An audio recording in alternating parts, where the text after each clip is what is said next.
Welcome to the Fish Nerds. It's a celebration of fish, fishing, and eating fish that is always interesting, usually funny, and mostly true. I'm Clayton Palace of the Plum Island Surfcasters, and here are the Fish Nerds. I'm Nick, and I'm going to play your Ed McMahon today. Heyo! And I'm Clay Groves, Chief Executive Fish Nerd of the Fish Nerds podcast, and anything is fair game. And it's a good bet that Nick and I are going to be so comfortable recording on a couch today that we're not going to want to stop talking. I think you're right. Yeah. You're Chief Executive, huh? It's my show. Wow. Yeah. I was Chief Promotional Nerd, and then Dave quit, so I got Chief Executive. Oh, okay. Why don't you call yourself El Presidente or something? I don't speak Spanish. You're not inclusive. I know. I built a wall around my Spanish, so I don't understand it anymore. Hey, welcome to the show. Nick, for those who don't know, Nick has been actually part of this show since we started years ago. Nick was our audio engineer nerd. Short time. For a short time. He did a good job, actually changed the sound of the show. Helped us get our music right and a lot of the timing right. And now Nick is so busy with his world-famous rock band, he doesn't have time for the Fish Nerds anymore, but we still fish together and we're still friends. That's true. I needed a co-host in a short time, and I said, hey, Nick, can you come record? And here you are. Here I am. Here you are. Well, welcome to the podcast. This is your first time actually being on the podcast. I know. I'm really excited. This is very cool. It's really cool. And we're in my living room, which we never... It's very cozy. It's nice. It's a nice atmosphere. Yeah. So, anyway, hey, have you been fishing this morning? Yeah, I have. With you. I knew that. That was kind of like feeding you something to talk about. So, No, yeah. So went ice fishing for the first time this winter. Broke your ice fishing cherry? Yes, Yeah. my ice fishing cherry. Caught a lake trout? Lake trout, Yes. I didn't even know what I had. I know, it's amazing. Here I am pulling up on this fish thinking, I don't know, it's nothing big. And then out comes this massive lake trout. Yeah, and actually the reason we did that is I needed photos for my business of people catching lake trout. And so today we're going to actually start by talking about going back into the series on becoming a fishing guide. We're going to talk about marketing the guide service and some of the stuff I've done to market my business. And I'd be interested in hearing from listeners, how do you market your business as well? Because marketing is not something I'm good at. I don't think. I'm good at talking about stuff. But That's marketing. it's marketing. So some of this stuff I've done. Now, first of all, I marketed the business by starting a series of episodes about how to become a fishing guide. I thought those would get really popular, and I was right. A lot of people download those episodes, but I'm not sure the people who listen to those episodes actually hired me to guide them. No, you don't think so? They might have. But the podcast itself has led to some customers. My very first customer, Michael Crooker, was a big fan of the podcast. Hopefully he still is. And there were 2 or 3 other people who have heard about the fishing business from the podcast. And you sent me, because I took you fishing, you told your friend. Yeah, that's right. Yeah. My friend Chris down in Massachusetts, right? Yeah. Other guides told me you'll be giving a lot of trips away your first year out of the gate. And so, bringing your friends fishing essentially is giving a trip away. So I brought you fishing. You caught a fish. You told your friends then called me. And next thing you know, I got private schools booking fishing trips with the Fish Nerds. And they were very successful. They caught fish. Yes. No one died. So those are really important. Those are the 2 criteria. No one dies and somebody catches a fish. Critically important. I would say catching fish is a little bit higher than living. But just a hair. Just a hair. Just a hair. And I will tell you that what has not helped me was being on ABC News. Really? Yeah. So 2 weeks ago, ABC News, affiliate out of Portland, Maine, Channel 8, came to North Conway, and every hour on the hour, they were talking about different things to do in winter in the Mount Washington Valley. And the first person on was me. So I drove up in Schuler Park, which is this park right downtown, in a snowmobile to meet the news anchor. That's a classy entrance. It was, although she wouldn't let me on camera with my snowmobile, so she didn't want to be creative. And so it's like 4 a.m. I'm the first one up. And, she says, here's Clay Groves from Fish Nerds Guide Service. And the first thing she asked me was, first thing she informed me, didn't ask. She said, the ice in New Hampshire isn't safe, so how do you do your job? Wow. And I went, whoa, okay. Clearly she's not informed. She was informed on the weather. Ah. we're not informed about how ice safety works. And you are correct to be concerned about ice safety. That's a fair thing to be worried about. But I was thinking, so just having the fish nerds on talk about ice fishing. So I have 90 seconds of airtime, and instead of talking about how much fun fishing is, I'm talking about how to be careful on the ice. I think that's a problem sometimes when you do stories like that. You know, when you're interacting with the media, is that they may have a certain angle that they want, and you may have it. You're trying to promote your business, Right. And so what I should have done was just said, "You're wrong. Here's why fishing is awesome right now," and driven my point. Instead, I answered her question, which took up the entire time. And I ended with, one reason you might hire a guide is we're on the ice every single day, and we can make sure that you're in a safe place. I should have just said that sentence first, and then talked about how great the fishing's been. So that's on me. That's unfortunate. A little bit, but I've learned. I still got on TV. you got to know how to spin. I'm learning. Learn the hard way, right?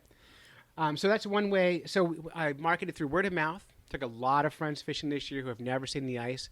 I paid for advertising in the Conway Daily Sun, a local newspaper up here. I got exactly 0 phone calls. Not the newspaper's fault. It just didn't work. Yeah, I mean, who you're targeting and who reads the newspaper, I think, is a mismatch. It was front page ads during school vacation week, and I was trying to get people on vacation saying, "Oh, we're up here skiing and shopping. Why don't we go ice fishing too?" But that didn't work. But I didn't quit. So from there, I called the Conway Sun and I said, "Hey, listen, those ads were ineffective. Do you guys want to come fishing with me?" And I took the Conway Daily Sun fishing for 2 days, and you came along. Did you really? You came with us. Was I there? And Right, yeah. And the great thing is they did a great 6-page story on ice fishing in the Mount Washington Valley, and the front page of the Conway Sun was your kid Yep. holding a big fish, Yep. screaming, Yep. wearing a fish nerd's hat, and it's perfect. You know, that kid loves ice fishing. He's all about it. Total nerd. Total nerd. Total nerd. But so that actually was huge because that gets 6-page spread all about ice fishing and Fish Nerds logo everywhere in it. They talked about other companies too, but who cares? And the gist of the story was about ice fishing and how fun it is. Right. It focused on the fun. Right. Yep. Which is really important because it didn't have to focus on how you're going to die today. Because when you read about when you open the paper to read about the ski conditions, it doesn't lead with today you can die because gravity is especially strong, right? Or when you read about the snowmobile ads, they don't ask first thing, "Hey, can't you die in this thing?" Or when you go car shopping, they don't lead with, "Hey, by the way, do you know cars kill more people than anybody?" That's right? very true. Yeah. But with ice fishing, for some reason, everyone starts with, "Hey, you're going to die today." And it's kind of a negative start. So you're already fighting up against this kind of culture of, "I'm afraid of the ice." And I don't want to downplay ice safety, but... Right. Yeah. And it's kind of strange because I think in other places in the country, Minnesota, places like that, where ice fishing is so much of the culture, that story wouldn't go that way. Yeah, I don't think it would, but I don't live out there. We do have listeners out in Minnesota. If you guys are part of that culture and you see what I see or you see something different, let us know because I'd be curious about it. But it is something to teach our media here to give us some kind of fair treatment, I guess. And I think, people really think of people who ice fish as being kind of strange. Well, they are. Yeah. It's a You're out in strange- those weird houses on the ice all day over a hole, just jigging. I mean, something off there. There is something, well, I mean, especially if you want to go outside and power through the cold and fight all the forces of nature and all that stuff. But it's also I find it empowering sport. You're battling against the ice and the weather and the elements, and you drill a little tiny 6-inch hole in a 100-acre lake, and that hoping you're going to catch a fish out of that hole, then actually doing it, it's kind of a small miracle in some ways. Yeah. So I like it, but it's a ton of work. Regular fishing, you pull up in your car, you get out with a fishing rod, you cast in the water next to your car, and you're done, right? Yeah. But ice fishing, it's all gear, it's all stacking up high. Yeah, I suppose you're It's right. expensive. The way I do it. Any fishing is expensive. It can be, for sure. So other ways we marketed, I joined the Chamber of Commerce, which I don't know yet if that's helped me, although the director of the Chamber of Commerce just booked a fishing trip with us. Really? You know Janice Crawford? I know of her. Yeah, so she's the local director of the Mount Washington Valley Chamber of Commerce, and she wants to go fishing on March 20th, which is a little more than a week from now. I'm hoping that the ice is still good. I'm hesitant to take her money until I'm sure we're safe on that day. Well, it's going to be cold next week. It should be good. Yeah. Other marketing tools, I've used social media, Facebook, Twitter, Instagram, sharing lots of photos. People love pictures of fish, especially pictures of kids fishing. So my kids' pictures and your kids' pictures heavily shared. I paid for Facebook ads, which did not help me. I think I'm done paying Facebook anything ever. Yeah, I've tried that with my business, and the return on investment just isn't there. It's not there, and Facebook the last couple of years has suppressed almost all businesses. But I do have a private Facebook group called the Fish Nerds Podcast Group, and a lot of our customers have come from that group, and I don't pay to be on there. We just talk on there. And I called the radio station, Magic 104, and invited their morning DJs to come ice fishing. Have you done that? I did. So Tony Zor and Christian Mower came out ice fishing with me, and they recorded a little story about ice fishing in the Mount Washington Valley. And I'm going to play that right now. Fishing is a pastime that has spanned centuries, and us New Englanders don't let a little thing like freezing temperatures stop us from enjoying this age-old tradition. So when my fish nerd friend Clay Groves offered to take DJ Tony Zor and myself on the ice and show us how to fish in the frozen north, it was an opportunity I couldn't pass up. We started the day nice and early, meeting Clay at one of his closely guarded secret fishing spots. He explained what exactly goes into finding the perfect spot. What I do is I look at lake maps. I decide what species I'm fishing for, and so today we're fishing for lake trout, and they generally like to be like in canyons near humps.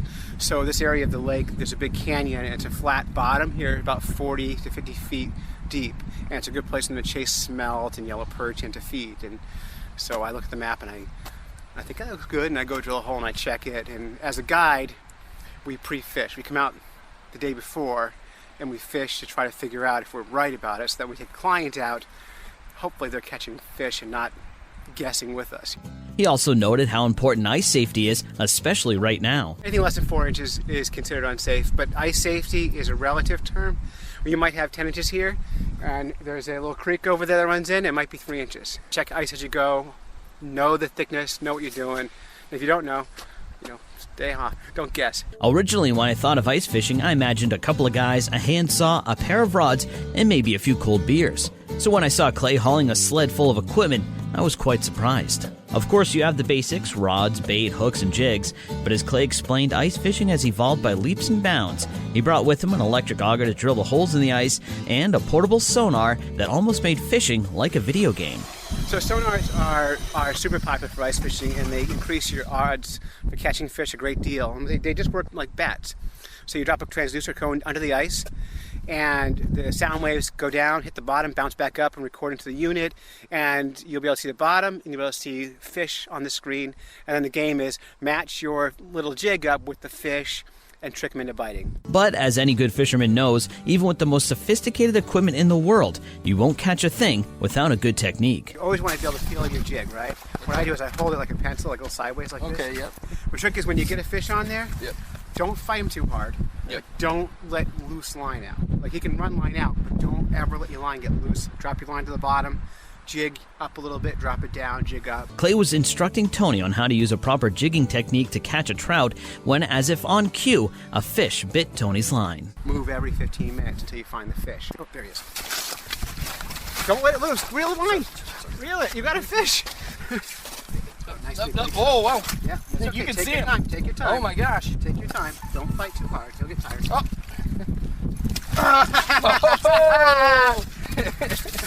Already. Wow. That's not typical. You hear him singing? Yeah.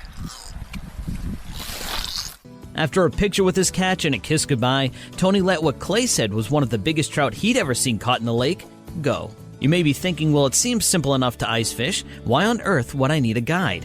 I asked Clay the very same question. When people ask, why should I hire a guide to take me fishing? It's a time-money swap.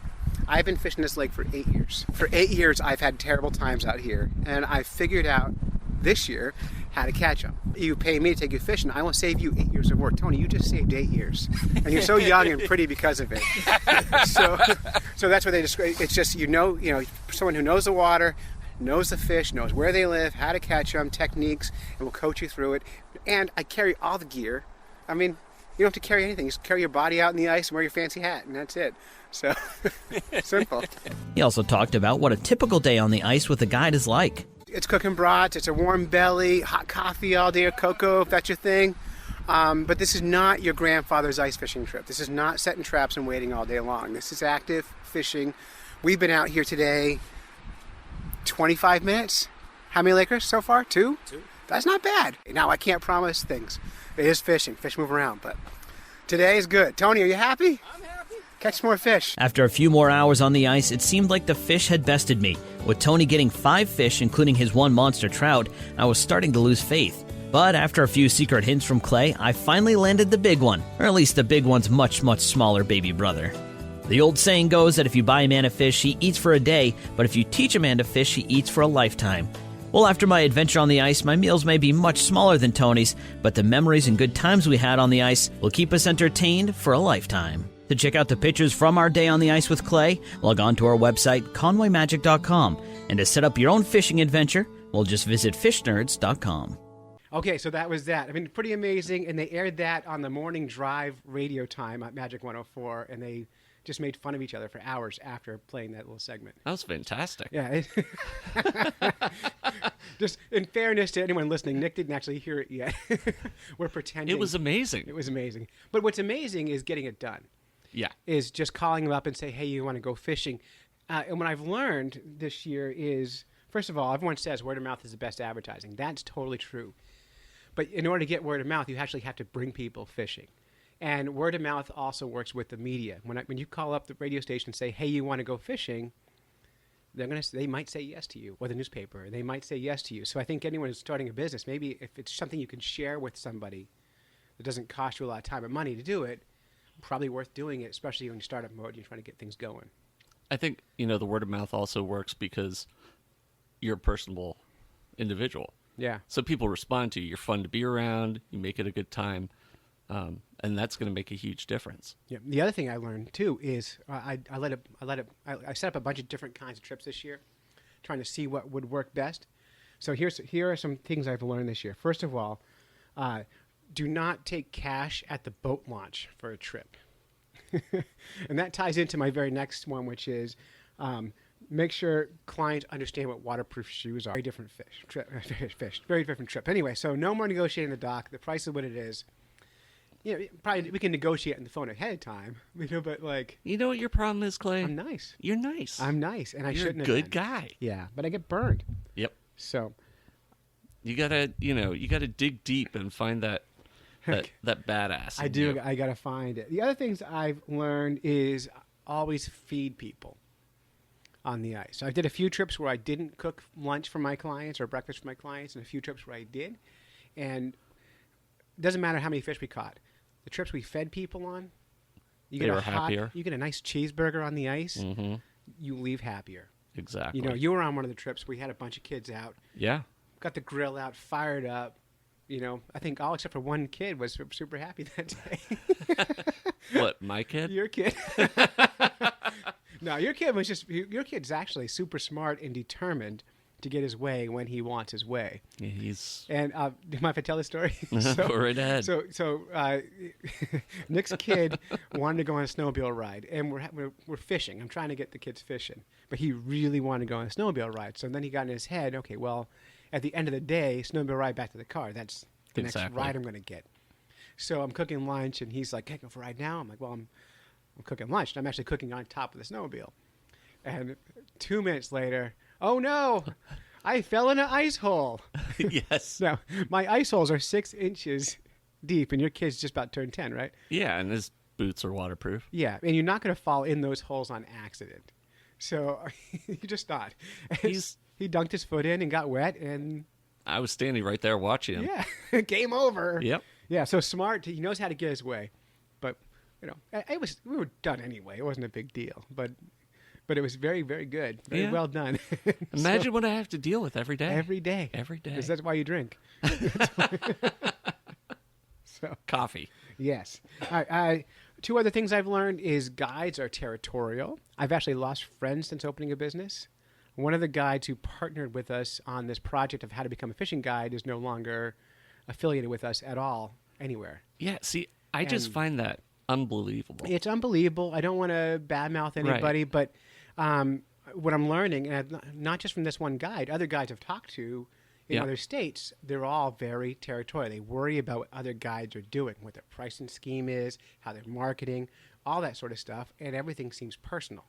And the truth is I don't see the world in those terms, which is why I get in trouble, which is probably why I made other people angry and they're not long my friend anymore, is I see everything as a potential partnership. Yep. So I'm sharing this other guy's stuff like crazy. You can, if you know the fish nerds, you know who I'm talking about. Right. Next thing you know, I can't share his stuff anymore. And I'm sharing his stuff that's going to make him money. Exactly. That does make him money, and he's made money And off he's our show. and he's got a good And business he's got going. a great business, and he's a fantastic guy. Yeah. I would recommend people hire him. But he's no longer affiliated with Fish Nerds in any way. He's unfriended me on Facebook and blocked the Fish Nerds from all sharing opportunities of his stuff. So, gone.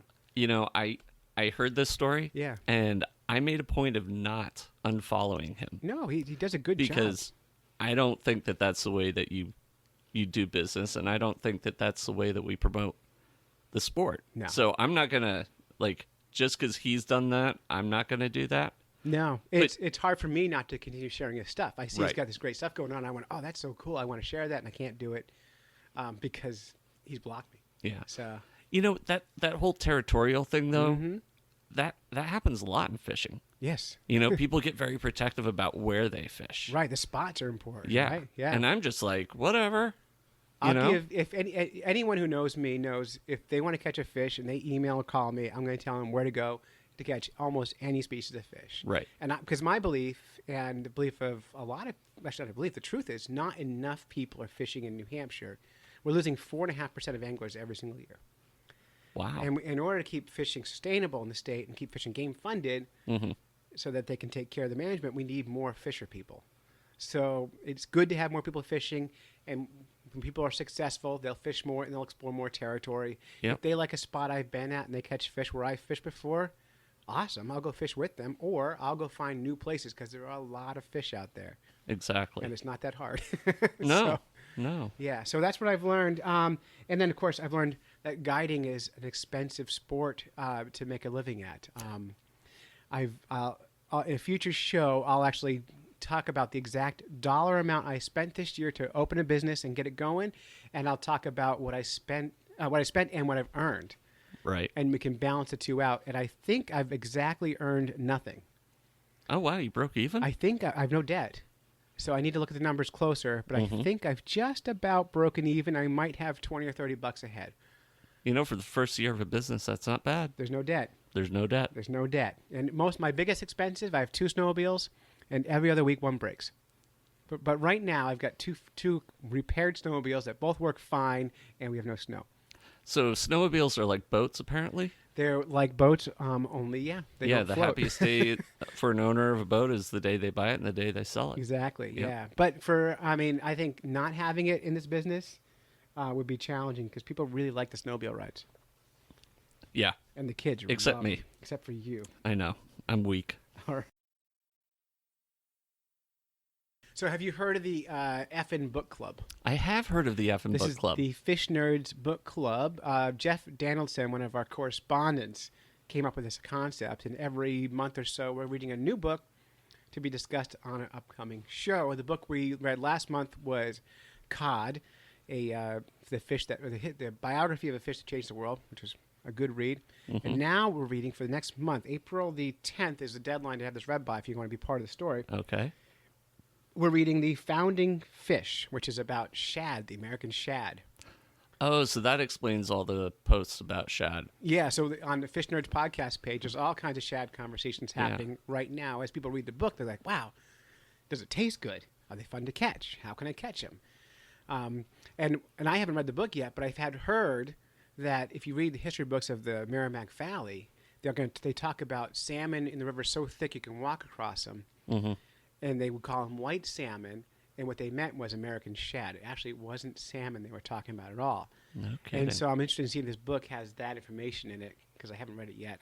I have it in my hand. I have it in my house, but I haven't read it yet. But I'm going to get through it by April 10th, and we're going to All talk right. about it. And I've invited a historian to read the book and come on the show.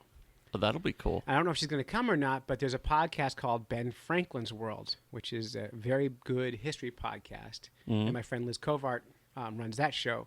And I've asked her to read the book and give her impression as well. So hopefully we'll cycle back. And now that we've mentioned her, I'm going to let her know that we mentioned it, put pressure on her to come on the show and be part of it. If you want to be a part of it, read the book or skim the book or get it on audio and call 607-378-FISH and leave us a voicemail, and we'll use what you think of the book on the show. Well, you have a discussion point you want to talk about, we'll talk about that.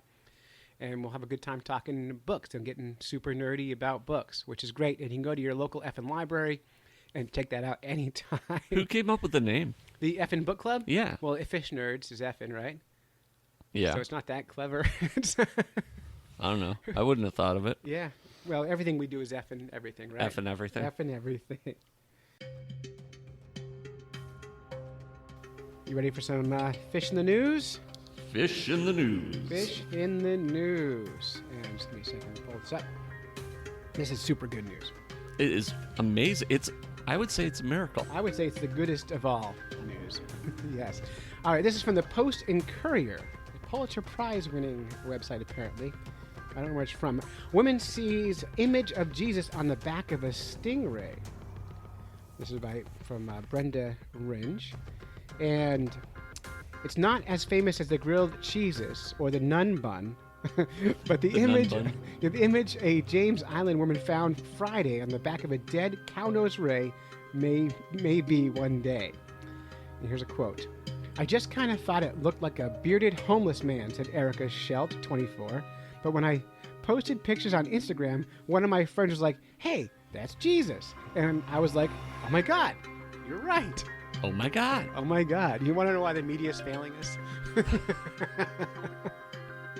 That right there. Yeah, that whole thing. First of all, I just thought it looked like a bearded homeless man.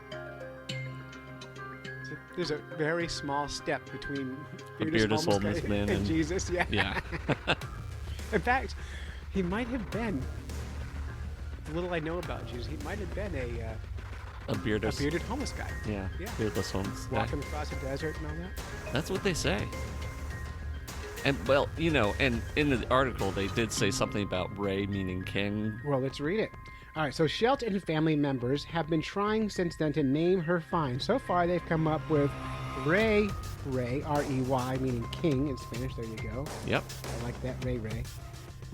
And over the years, images of Jesus, the Virgin Mary, Mother Teresa, and Buddha have been spotted on everything from baseballs to lava lamps, cinnamon buns, beehives, and grilled cheese sandwiches, or at least they have in the eyes of some people.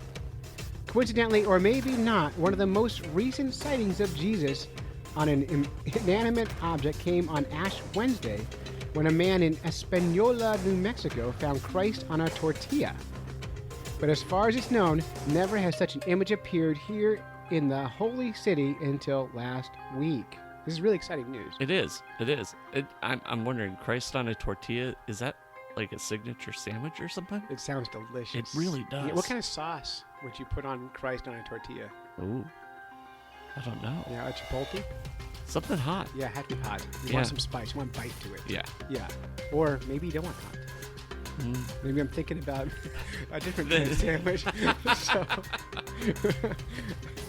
anyway, so you studied psychology, I have. and you studied this sort of thing, didn't you?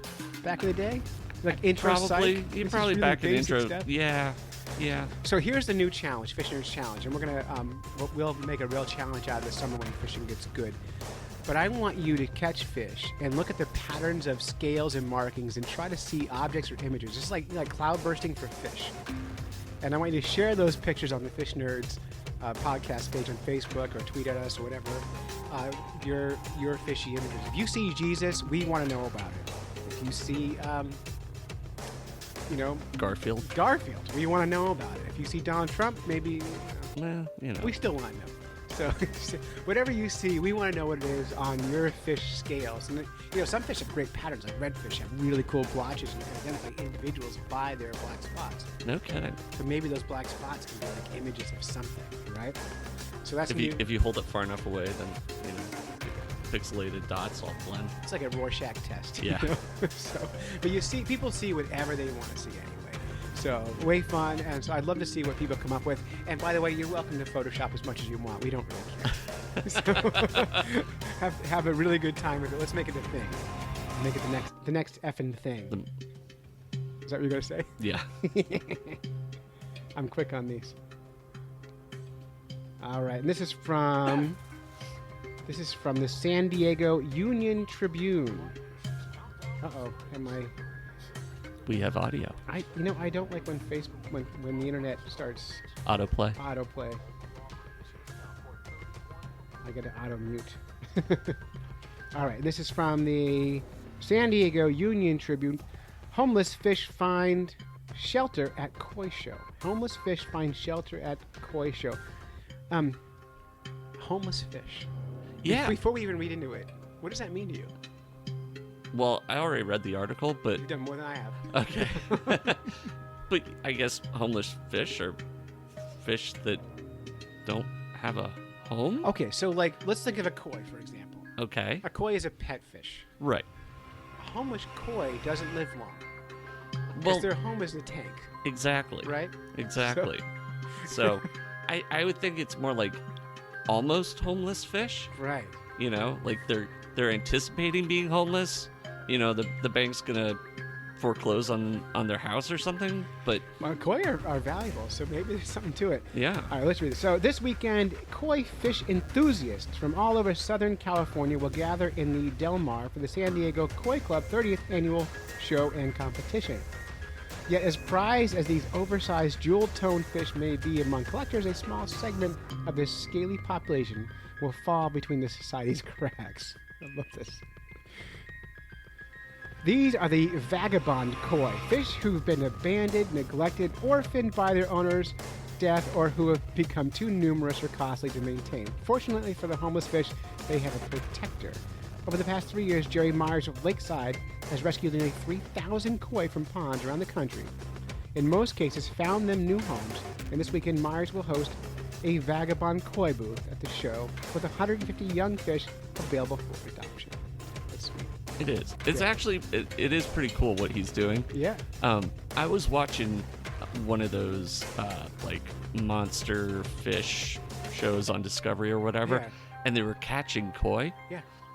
in like I don't know, Japan or Thailand Yeah. or something like that, and they visited this guy who's like obsessed with koi, and he's won like hundreds of awards and stuff, and his house, I mean, he had literally like hundreds of tanks full of koi. It's amazing. People are obsessive. Yeah, it They're was obsessive. crazy. And a lot of people who have koi and are get overpopulated will let them go into local waterways, which is terrible. So you're environmentally speaking, you're better off killing the koi than letting them go. But I would support rehoming your koi as well. So Now, koi are like goldfish, but not. So goldfish and koi and shiners and carp, Right. all those are in the minnow family. Okay. I want to say Cyprinidae or something like that. And so they're all in the same family of fishes, right? Okay. So I grew up in Hanover, Mm-hmm. and there's a pond there called Ockham Pond. Mm-hmm. I don't know if it's koi, but it's full of big goldfish. Is it a public waterway? I don't know. We should go fishing. Yeah, I'd be totally up for that. Yeah, I've caught goldfish in New Hampshire when I was on the quest to catch all the fish in the state. I caught and ate goldfish. Okay. Yep. Yeah, Yeah, they're not that good. I wouldn't think so. I wouldn't eat one. No, you would. No, Yeah. no, I made goldfish crackers. that's gross. Yeah, so I found the recipe for like a Pepperidge Farm type goldfish cracker, the dough, and I roasted the goldfish whole. Mm-hmm. And then I made the dough using my food processor, and I just took the roasted fish and I Oh, dropped God. it into the food processor into the batter. And then I was doing, this is back in 2011, I was doing a presentation at the Stratham Public Library about the quest to catch all the fish in the state. Right. And I put these crackers out, and everyone at the presentation ate goldfish that day. Did But they they know it? They knew it by the end of the presentation.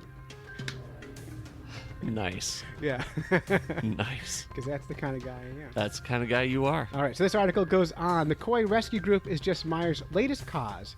Before that, he ran an Australian Shepherd Rescue Organization. Born into an overcrowded home in New York 62 years ago, Myers and several siblings were moved to a Catholic youth home where he lived from ages 9 to 15. The experience of losing his family and home left a permanent impression on him and a desire to help others. Interesting wording of this thing, because most news stories would start off with, Myers, 62 of New York. Yep. This was like Myers, born into a home in New York 62 years ago, so they wouldn't blast out his age to the whole world. I like that. I don't know why I like that. Just a nice little, Exactly. Vagabond Koi got its start in 2014 when Myers was working as an administrator at a medical office. A patient called in and asked if anybody would like some baby koi. Myers and his wife, Diane, live on a 1.5-acre property where he maintains his own personal koi pond for 18 years. We gotta scroll down. Figuring they had the room in their pond to help out, he drove out, netted the fish, and brought them home with the goal of sharing them with other club members. Then in May, the Cocos Fire swept through the Harmony Grove Spiritualist Association and destroyed much of the community. And the pastor's home was gutted, and the fish in his koi pond were suffocating in the ash and choked water. California Fire in San Diego, Humane Society officials tracked down Myers for help. So it sounds like it's one like the next. And it's probably one of those nerdy things where, you don't know there's a problem exists until it happens. And Right. then once you find one person who can solve the problem, They're you don't it. look anywhere else. Exactly. Now, what they don't know is they can take all these koi and just sell them and make some real and money. makes them, yeah. But good on them for helping the fish. I I don't know. guess. Interesting thing about the Australian Shepherd story, this mixed in this, Yeah. is I once saw a video of Australian Shepherds herding fish in a pond in Australia. Okay, the fact that you just tied those two together is incredible. Yeah, I'm gonna find the YouTube video and Yeah. put it up on our Fish Nerds page. But I saw a video. Dogs herding fish. Yes, in Australia. In They're Australia. Australian dogs. Yeah. Well, So- Australia is a strange place. They are, and I'd like to go there. Yeah. So, anyway, that's Fish in the News. I only have 2 stories this week because I'm trying to move fast. But, Okay. Yeah, that's Fish in the News. So Cool. all good news, right? All good news. Saving fish. Saving the fish. Either yeah. with Jesus or, Which reminds me, my father-in-law kept koi in Massachusetts for years, and he sold his house, Mhm. and he was looking for a home for his koi, and he put an ad in Craigslist, and a Chinese restaurant that was going to open up in Portsmouth called him up and said, "I'll trade you food for your koi." And Mhm. he went for it, and we never went and got the food. So it's like We're owed food. or you're owed. koi. Wow. Yeah, no, the koi was not the food. Right. It was just decoration for the restaurant. But You got to get repayment on that they debt. owe us. Yeah. Oh, man. Free Chinese food? Are you kidding me? That's my favorite. Oh, My favorite. What's your favorite Chinese food? lo mein. No, I love it. Yeah, I'm a big General Gas chicken. I don't know what it is, but that really sticky, sugary, Yep. delicious, spicy chicken. Mm-hmm. What I don't eat in Chinese food is restaurants is fish. No, I can't think of the last time I had fish in a Chinese restaurant. I don't eat fish, so Oh, well, that's because you love them. yes, Yeah, I love them too much. I do eat them. I know. They're cute.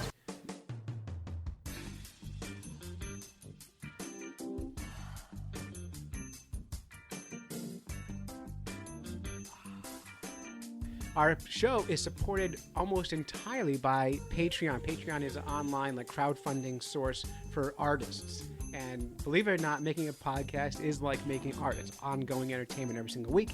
And a lot of our listeners will give us $1 an episode to help keep the show funded. Right now, we make enough money on Patreon to cover, just barely, cover our expenses for the first time. It just happened this month. Impressive. Nice job. Yeah, and I got 2 new Patreon subscribers. We have Bill Galakis and Ed Hind both donated this month. So we thank them. They put us over the top.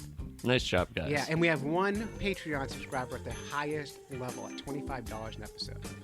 which is a lot. That is. And so for that, I will mention his business. My friend Josh Lopes, who actually owns the house out the window here. Oh, your neighbor. Your neighbor, my neighbor Josh. Yeah, so he owns a rental property here. But Josh Lopes, he also owns lopestax.com in Hanover, Massachusetts. So if you're in Massachusetts and need a tax guy, go to joshlopes.com and hire Josh to do your taxes. He's totally nerdy, and I've taken his kid fishing, and we've had some fun. And he supports the show. The show's here because people give us a little bit of money. And other people who have given us money, or they haven't given it yet, is Mystery Tackle Box. And we haven't gotten money from them yet. No? Here's no how one's used the code? Coupon code? Well, here's how we get money from them. If you want to subscribe to Mystery Tackle Box, go to mysterytacklebox.com, use coupon code FishNerds, all one word, and they will mail you a box of fishing gear. It's mystery. And you open it up and get your stuff. If you subscribe to them, then they pay us. Right. And you can cancel anytime. So, Okay. Mystery Tackle Box is one of those things that I've been thinking about for a long time. And I'm just trying to justify the cost in my mind. You can justify it knowing that That some of the money will come to Fish Nerds. Yeah, no, their base subscription is like $14.99 a month. Yep. The first one you can get for $10 and $5 off if you use our coupon code, and we actually get a pretty significant amount of money for each new subscriber they get. And they have a bass box. You're a bass fisherman. I am, yes. And they'll mail you all kinds of cool bass gear every I know. month to try out. I watch those videos of people unboxing them and all the cool stuff, and I'm like, oh, I need to do that. It's so much fun. So, do it if you want to. If not, we understand. Give money on Patreon. If you want to support us, both are good. And we're happy to have it, and it keeps us going. And if some people start doing Mystery Tackle Box, then you can, do the unboxings in your podcast. We can do them, and actually, I'm supposed to do one, and I don't have the box in front of me right now. So, where is it? It's in the truck. Should I go get it? Yeah. All right. We're gonna pause the show. I'll go get it. Okay. Oh.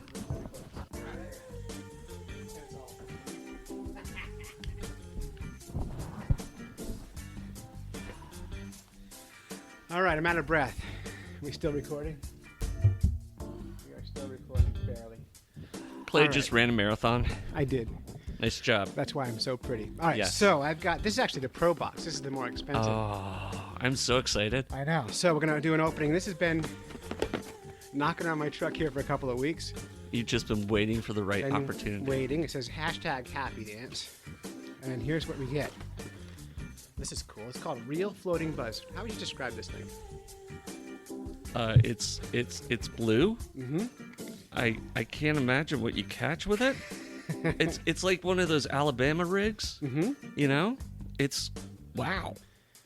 That's your double plopper. Yeah, and I don't know what we even would call that thing. It's called, what's it say on it? It says Real Floating Buzz double plopper, 5/8 ounce. Double plopper. That's worth $17.84 by itself. I would totally try this out. We'll try it this spring. Yeah. But it looks like a school of fish. Yeah. Yeah, it's like if you mix Lady Gaga and a Chevy truck and take it fishing. Yeah. There it is. That is cool. So they give you a little card of what things cost and there's YouTube videos on how to use them. I would try this at Crystal Lake. Absolutely. And then I've got a live target crawfish. Right, and that's valued at live target crawfish, $12 all by itself. Okay. Early spring smallmouth bass lure, I bet. Now, would this be called a crankbait? That would be a crankbait. Okay. Yeah, it's actually Hunt for Center Crawfish Crank, $12.49. It's like translucent. Yeah, it's cool. Oh, very nice. And then we've got this 3/8 ounce Genco fishing premium spinnerbait worth $6.99. I've never caught a fish on a spinnerbait. Neither have I. Nope, people love them. They apparently work. I've got them stuck in trees and bushes and weeds, but I've never caught a fish on them. One of the first lures I bought last year when I was going to start bass fishing was a spinnerbait, and I've thrown that thing and just never. I keep trying it. Yeah, bass fishing is very funny. People have what works for them. Yep. And everything works. You just have to use that one lure long enough till it works. Right. Until the right fish hits it. And then you learn you learn by catching the fish how to work it. Exactly. It's all that's a fishing is anyway. So then we've got these cool little Z-Man little crawfish gooeys, rubber baits. Ooh. Yeah. Well, Oh, those look awesome. yeah, those are worth like $5. Catch a lot of fish with those. And then we have a little finesse jig here, worth $5. Really cool. That's actually a nice small skirted, looks like tungsten weedless jig. That would probably do pretty good. Oh, Nice man. chartreuse color or green. Everybody loves this chartreuse. I hate the word. I know. I hate it because I don't know what it means. Sometimes it means like bright green. Sometimes it means forest green. Sometimes it's almost yellow. It's a Midwest finesse style mushroom jig. Midwest. So Midwest. for the bass who eat cheese. Yes. Cool. That's all I know about the Midwest. Oh, and then we got these gooey net baits. You know what? Stick one of these as a trailer. The craw on a trailer for this. Perfect. Yeah. Perfect. And okay, then we have these other gooey baits here. I don't know what they are. Like net baits. The bait to go. Scent salt pork fat. Take a look at those things. Apparently, pork is good for smallmouth fish. Yeah. Yeah. Yeah. And then I've got all kinds of books and Oh, they're little tubes. yeah. Ooh, awesome. Yeah, and I got books and a little magazine and some decals and stuff like that. All kinds of fun stuff, you know. There's like $40 worth of stuff there, you know. That's the premium box. Yeah. Again, the $15 box, I think you get like 2 less things. But either way, totally lots of fun. And how much fun is it getting a package like that in the mail? I know. And being a part of this unboxing, I've always wanted to do it. You did it. So this is like my dream come true. You did it. Yeah. So Thank you, Clay. totally fun. So mysterytacklebox.com, coupon code FishNerds, all one word, and you buy it, we get money. I'm hoping eventually enough people buy them where I can get money even if you don't buy it, but we're not there yet. So. Yeah. So maybe put a challenge out to everybody listening to the podcast. Yeah. Yeah. Yeah, do it and then tag Fish Nerds and Mystery Tackle Box in a posting of your unboxing so they can see that we're making an impact. Absolutely. And that we want people to be excited to work with us, not Right. we want everyone to like us. So there's that. And we're out of time. We are? The podcast is over, man. Oh my God. I know, it goes fast. So that's it. You've listened to a couple of Fish Nerds when you should have been fishing. We'd like to thank our families for supporting us while we podcast, go on fishing quests, and do all sorts of silly things that nerds do.